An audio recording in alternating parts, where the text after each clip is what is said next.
Sejarah mengenal Baharudin Yusuf Habibie sebagai pria yang memecahkan misteri retakan pada sayap pesawat terbang. Namun, jauh sebelum dunia menjulukinya Mr. Crack, Habibie hanya seorang pemuda bertubuh mungil dari Parepare, Sulawesi Selatan yang membawa beban raksasa di pundaknya. Ia bukan hanya teknokrat, Habibie adalah seorang pemimpi yang dipaksa menantang gravitasi ketidakmungkinan. Perjuangannya dimulai bukan di ruang rapat mewah, tapi di dermaga asing Jerman Barat tahun 1955. Saat pemuda lain berangkat dengan jaminan negara, Habibie berangkat dengan air mata dan doa seorang ibu yang rela menjual seluruh harta bendanya. Di tengah suhu dingin Aachen yang menusuk tulang dan perut yang seringkali kosong, Habibie menempa mentalnya. Di bengkel kereta api Tolbert, sambil mengangkat besi sebagai buruh kasar, ia tidak hanya sedang menyambung hidup, ia sedang mempelajari cara menyambung kedaulatan bangsanya. Ia adalah anomali di tanah Eropa, seorang jenius yang tersiksa batinnya karena melihat bangsanya sendiri masih terbelenggu dalam keterbelakangan, sementara ia memegang kunci kecanggihan dunia. Ini adalah kisah tentang seorang anak manusia yang mencoba memperbaiki retakan sebuah bangsa yang hampir karam. Kisah tentang bagaimana kejeniusan murni harus berbenturan dengan tembok tebal bernama politik, kepentingan global, dan pengkhianatan.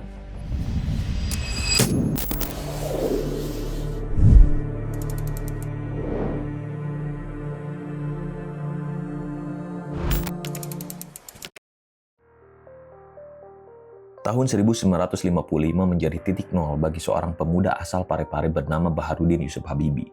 Di saat banyak anak elit Indonesia berangkat ke luar negeri dengan beasiswa negara, Habibie berangkat dengan modal nekat dan air mata ibunya, R.A. Tuti Marini. Sang ibu harus menjual hampir seluruh aset keluarganya di Bandung demi membiayai sekolah putra kebanggaannya di Aachen, Jerman Barat. Aachen saat itu bukanlah kota yang ramah. Jerman masih dalam tahap pemulihan pasca Perang Dunia Kedua. Suhu udara seringkali jatuh di bawah 0 derajat, sementara kantong Habibie seringkali kosong. Disinilah mentalnya ditempa. Untuk menghemat biaya hidup, ia jarang pulang saat liburan. Ketika mahasiswa lain berpesta atau pulang kampung, Habibie justru mencari pekerjaan kasar di industri kereta api Tolbert. Ia bekerja sebagai buruh demi bisa makan, namun matanya tidak pernah berhenti mengamati. Di bengkel kereta api itulah ia mulai melihat bagaimana sambungan-sambungan logam bereaksi terhadap beban berat. Inilah benih awal dari apa yang kelak akan mengguncang dunia dirgantara, obsesi pada keretakan. Masuk ke dekade 60-an, dunia penerbangan sedang dihantui oleh sebuah fenomena misterius yang mematikan bernama metal fatigue atau kelelahan logam.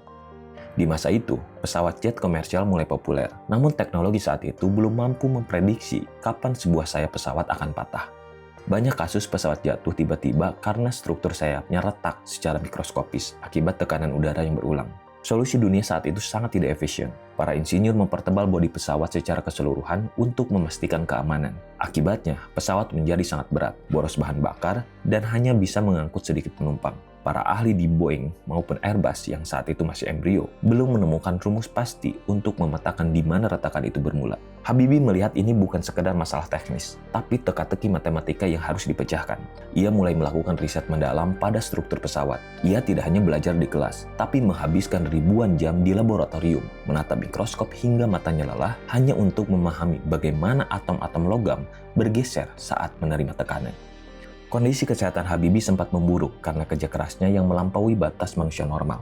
Ia didiagnosis menderita penyakit jantung dan infeksi paru-paru akut karena sering kedinginan dan kurang tidur. Namun, justru dalam kondisi retak secara fisik itulah ia menemukan jawaban atas retakan logam. Ia merumuskan teori yang kini dikenal di seluruh buku teks kedirgantaraan dunia sebagai Habibie Factor, Habibie Theorem, dan Habibie Method. Habibie berhasil menemukan cara menghitung perambatan retak hingga skala atomik. Ia bisa memprediksi dengan sangat presisi di titik mana sebuah material akan patah sebelum gejala fisiknya terlihat. Dampaknya sangat luar biasa bagi industri global. Pertama, faktor keamanan. Resiko kecelakaan pesawat karena kegagalan struktur turun drastis. Kedua, efisiensi. Karena titik retak sudah bisa diprediksi, bagian pesawat yang tidak kritis bisa dibuat lebih tipis. Ini mengurangi berat kosong pesawat hingga 10%, yang berarti penghematan jutaan liter bahan bakar per tahun bagi maskapai di seluruh dunia.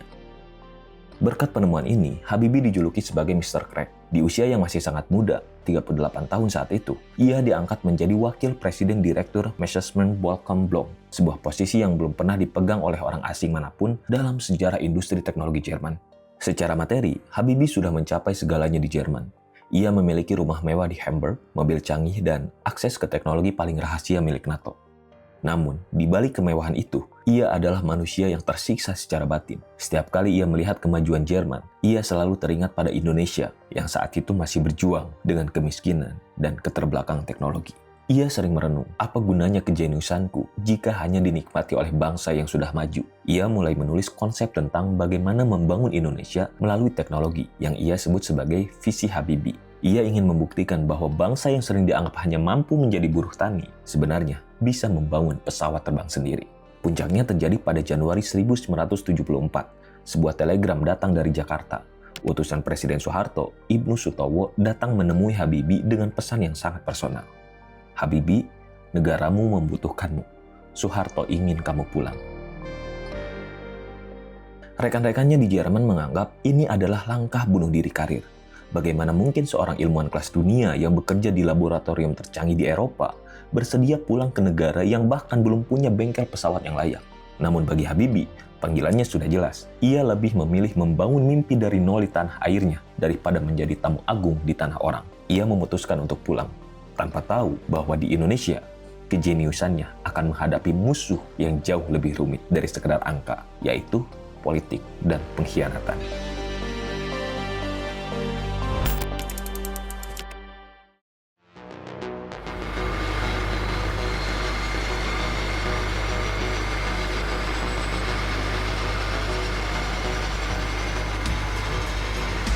Tahun 1974, kaki Habibie kembali menginjak bumi Indonesia. Ia pulang tidak dengan tangan kosong. Ia membawa sebuah cetak biru besar yang disebutnya sebagai visi transformasi industri melalui wahana kedirgantaraan. Habibie tahu Indonesia adalah negara kepulauan dengan lebih dari 17.000 pulau. Baginya, jembatan paling logis untuk menyatukan bangsa ini bukanlah semen dan beton di darat, melainkan jembatan di udara. Namun kenyataan di lapangan sangat pahit. Di Bandung, di sebuah lahan yang kini kita kenal sebagai PT DI, Habibie hanya mendapati fasilitas yang lebih mirip bengkel tambal ban daripada pabrik pesawat. Tidak ada mesin presisi, tidak ada sumber daya manusia yang paham material komposit, dan yang paling menyakitkan, tidak ada kepercayaan. Banyak elit politik saat itu mengejeknya. Mereka menyebut proyek Habibie sebagai proyek mercusuar yang hanya membuang anggaran negara. Buat apa bikin pesawat kalau bikin cangkul saja belum becus? Begitulah sinisme yang ia terima setiap hari. Tapi Habibie tidak bergeming. Ia menerapkan filosofi mulai dari akhir dan berakhir di awal. Ia tidak ingin Indonesia hanya menjadi tukang rakit. Ia mengirimkan ratusan anak muda terbaik Indonesia ke Amerika, Prancis, dan ke Jerman. Ia mencuri ilmu dunia untuk dibawa pulang ke Bandung. Dalam waktu singkat, rawa-rawa di pinggir Bandara Husein Sastra Negara berubah menjadi kompleks industri teknologi tinggi paling canggih di belahan bumi selatan. Industri pesawat terbang Nusantara lahir dari sebuah nekat yang terukur.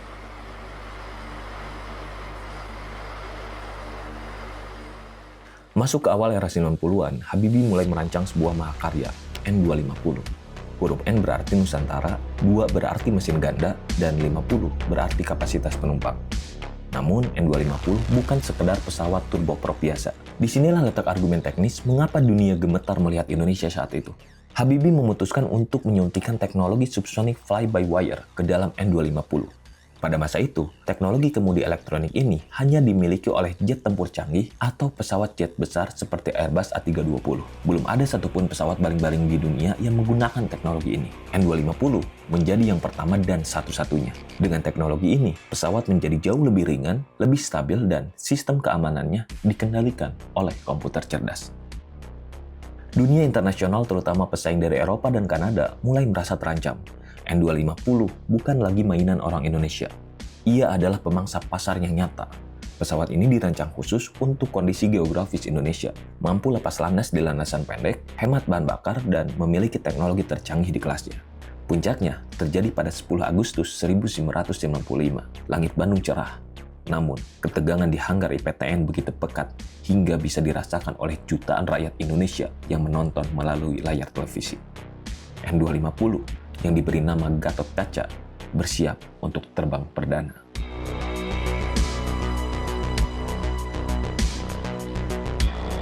Ini bukan sekedar uji coba teknis, ini adalah pertaruhan harga diri bangsa. Jika Gatot Kaca gagal terbang atau lebih buruk lagi jatuh, maka mimpi teknologi Indonesia akan terkubur selamanya. Habibie berdiri di pinggir landasan, wajahnya tegang, tangannya tak henti berdoa. Saat pilot uji Erwin Danuyinata mendorong tuas gas, mesin turboprop Allison itu menderu. Gatot Kaca berlari di landasan, dan pada kecepatan tertentu, hidungnya terangkat.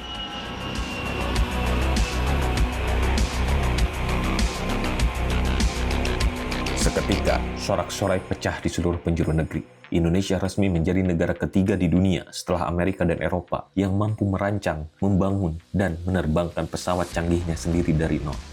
Di momen itu, dunia melihat kita bukan lagi sebagai bangsa tempe, kita adalah Garuda. 10 Agustus kemudian ditetapkan sebagai Hari Kebangkitan Teknologi Nasional.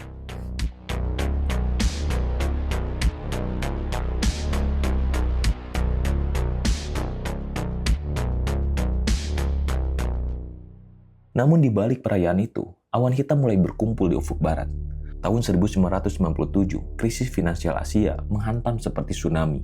Nilai tukar rupiah terjun bebas dari 2.500 ke 16.000 per dolar Amerika. Ekonomi Indonesia lumpuh, kerusuhan mulai pecah di berbagai kota. Di tengah kekacauan ini, pemerintah Indonesia dipaksa menyerah dan meminta bantuan kepada IMF. Inilah titik paling krusial dalam sejarah industri kita. IMF datang membawa obat berupa pinjaman dana, namun dengan syarat yang sangat spesifik dan mematikan. Salah satu butir dalam letter of intent yang harus ditandatangani oleh Presiden Soeharto adalah penghentian seluruh bantuan dana negara untuk IPTN. Ada sebuah foto ikonik yang merekam momen ini. Michael Camdessus, Direktur Pelaksana IMF, berdiri dengan tangan bersedekap di dada. Sementara Presiden Soeharto menunduk menandatangani dokumen tersebut. Foto ini adalah simbol takluknya sebuah kedaulatan teknologi. Dunia internasional yang selama ini merasa terancam oleh M250 mendapatkan momentum emas untuk mematikan pesaing mereka lewat jalur ekonomi. Habibie mencoba melawan. Ia berargumen bahwa M250 tinggal selangkah lagi mendapatkan sertifikasi internasional. Pasar sudah mengantri, pesanan sudah mencapai ratusan unit dari dalam dan luar negeri. Hanya butuh sedikit lagi waktu. Namun, tekanan politik dan ekonomi terlalu besar, aliran dana diputus seketika. Dampaknya sangat mengerikan. IPTN yang tadinya adalah simbol kebanggaan, berubah menjadi kuburan mimpi. Ribuan insinyur terbaik Indonesia, orang-orang jenius yang telah disekolahkan ke luar negeri, tiba-tiba tidak punya pekerjaan. Mereka berdiri di depan hanggar, menatap N250 yang kini hanya diam membeku di sudut pabrik, tidak boleh lagi diterbangkan. Eksodus besar-besaran terjadi, insinyur-insinyur kita dipanen oleh negara lain. Mereka pindah ke Boeing, Airbus, Embraer, hingga membantu membangun industri pesawat di Malaysia dan Korea Selatan. Kita menyekolahkan mereka, namun bangsa lain yang memetik hasilnya. N250 Gatot Kaca, mahakarya yang pernah membuat dunia gemetar, akhirnya harus menyerah kalah bukan karena cacat teknologi, melainkan karena dikalahkan oleh pena di atas kertas. Bertahun-tahun kemudian, kita harus melihat pemandangan yang menyayat hati. Pesawat itu ditarik menggunakan truk melalui jalan tol. Sayapnya dilepas untuk dijadikan koleksi museum. Sang Gatot Kaca kini hanya bisa terbang di dalam gedung, menjadi pengingat bagi generasi muda tentang sebuah mimpi yang pernah terbang tinggi, lalu dipatahkan dengan sengaja. Apakah Habibie gagal? Secara bisnis mungkin iya, namun secara visi, ia telah menanamkan sebuah bibit yang tidak akan pernah bisa dimatikan oleh IMF sekalipun. Sebuah kesadaran bahwa bangsa ini bisa.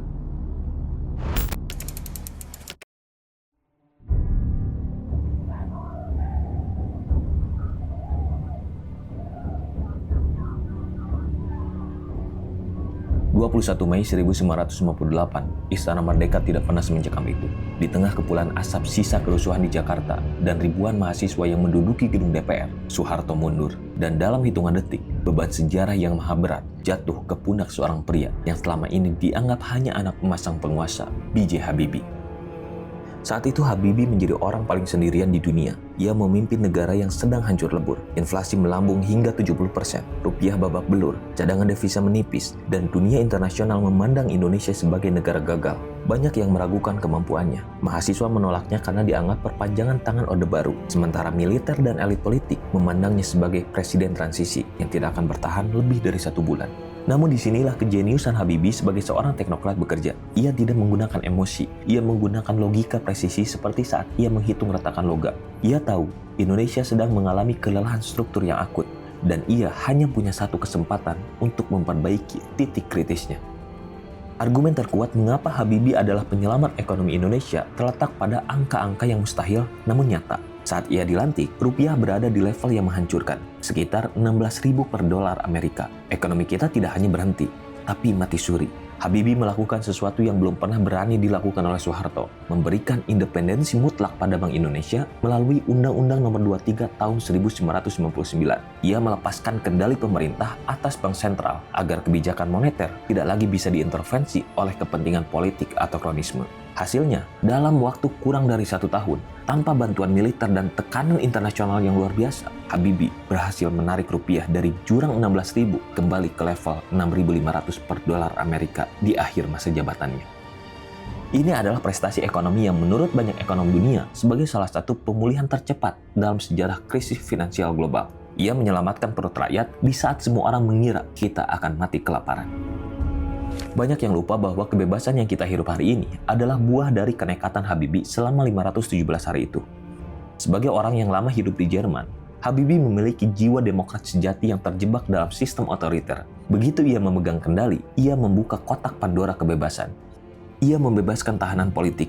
Ia menghapus izin pemberedalan pers yang selama puluhan tahun menjadi momok bagi jurnalis. Tiba-tiba, koran dan majalah boleh mengkritik siapa saja, termasuk dirinya sendiri. Habibie adalah satu-satunya presiden yang paling banyak dihina di media massa pada zamannya. Namun, ia tidak pernah memenjarakan satupun wartawan. Baginya, kritik adalah fungsi kontrol, seperti sensor pada mesin pesawat yang memberitahu di mana ada kerusakan. Ia juga mengubah sistem kepartaian. Dari hanya 3 partai yang dipaksakan selama 32 tahun, ia membuka keran hingga muncul 48 partai politik untuk bertarung dalam pemilu paling demokratis sepanjang sejarah Indonesia pada tahun 1999. Ia tahu bahwa dengan melakukan ini, peluangnya untuk terpilih kembali sangat kecil. Namun ia lebih memilih menyelamatkan demokrasi Indonesia daripada menyelamatkan jabatannya sendiri. Tentu kita tidak bisa membahas Habibie tanpa menyentuh luka terbuka bernama Timur Timur. Ini adalah keputusan paling kontroversi dalam karirnya. Namun mari kita lihat dari sudut pandang seorang Habibie. Saat itu, isu Timor Timur telah menjadi beban diplomatik Indonesia selama 24 tahun di PBB, menghalangi bantuan ekonomi dan investasi yang sangat dibutuhkan untuk menyelamatkan rakyat Indonesia yang kelaparan. Habibie memberikan opsi otonomi khusus atau pemisahan, meski berakhir dengan kekerasan pasca referendum yang menyakitkan. Bagi Habibie, kedaulatan sebuah bangsa tidak boleh dibangun di atas pemaksaan. Pilihan ini membuatnya dimusuhi oleh kalangan militer dan nasionalis garis keras. Namun ia membebaskan Indonesia dari sanksi internasional yang bisa saja membuat negara kita terisolasi seperti Korea Utara. Pada Oktober 1999, sidang umum MPR menjadi panggung terakhir sang jenius. Pidato pertanggungjawabannya ditolak oleh MPR, terutama karena masalah Timor Timur dan sentimen politik yang tidak menginginkan dirinya kembali berkuasa. Ada sebuah momen yang sangat mengharukan di sana. Ketika pidatonya ditolak, Habibie tidak melawan.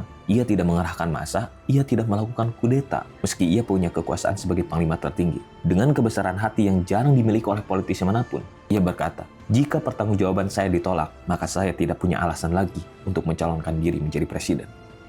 Ia mundur dengan kepala tegak. Ia datang saat badai paling besar menerjang, ia menstabilkan kapal, ia memberikan peta baru demokrasi, dan saat pemilik kapal, rakyat yang diwakili MPR memintanya pergi, ia pergi tanpa membawa dendam. Ia kembali menjadi warga negara biasa, kembali menemani Ainun, dan kembali ke dunia sains yang ia cintai.